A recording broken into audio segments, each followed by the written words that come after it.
Alors là, vous voyez, Bernard-Henri Lévy, on va revenir sur cette tragédie humanitaire, mais vous voyez sur cette première image, et vous connaissez bien les lieux, vous êtes ici à Dniepro, et on est au début janvier 2023.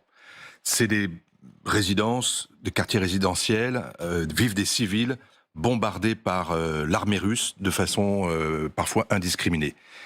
Et puis vous avez cette deuxième image, beaucoup plus récente évidemment. Là, nous sommes dans le camp de Jabalia, à Gaza, et on a l'impression de voir exactement les mêmes déchirures, les mêmes éventrures avec ces immeubles d'habitation civile qui sont bombardés.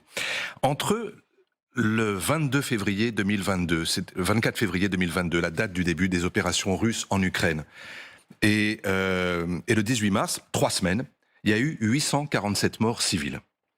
Entre le 7 octobre 2023 et le 29 octobre, aujourd'hui, il y a donc, selon les autorités du Hamas, plus de 8000 Palestiniens, civils et militaires, ou civils et membres des organisations paramilitaires du Hamas, 8000 civils tués.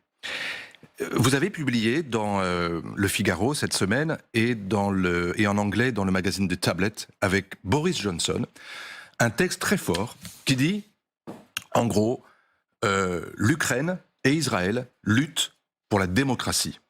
Mais quand on se met à la place des civils de Dniepro et des civils de Gaza, est-ce que ce langage-là a encore un sens à partir du moment où votre vie n'est faite que de morts? Autour de vous, il n'y a pas une famille qui est épargnée et vous subissez quelque chose sur lequel vous n'avez absolument aucune prise. D'un point de vue humanitaire, est-ce que ces images-là, pour vous, elles font sens, de pouvoir les coller l'une à côté de l'autre? Non, non, ça ne fait pas sens et ça, c'est le piège des images.